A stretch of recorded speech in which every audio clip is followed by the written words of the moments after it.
श्रीगणेश शारदा गुरुभ्यो नमः। हरः ॐ सद्यो जातं प्रपद्यामि सद्यो जाताय वै नमो नमः।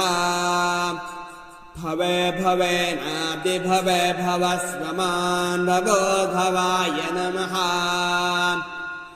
ॐ वामदेवाय नमो ज्येष्ठाय नमः श्रेष्ठाय नमो रुद्राय नमः कालाय नमः कलविकरणाय नमो बलाय नमो बलविकरणाय नमो बलप्रमथनाय नमः सर्वभूतदमनाय नमो मनुन्मनाय नमः।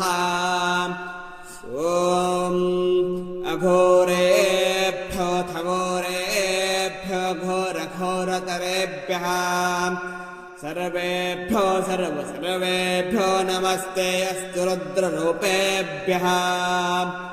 ॐ तत्पुरुषाय विद्महे महादेवाय धीमहि तन्नो रुद्रः प्रचोदयात्।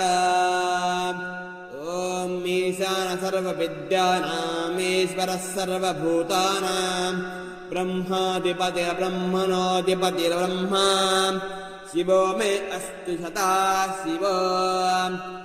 ॐ त्र्यम्बकं यजामहे सुगन्धिं पुष्टिवर्धनम् उर्वारुकमिव बन्धना प्रत्योर्मुक्षीयमामृतात्।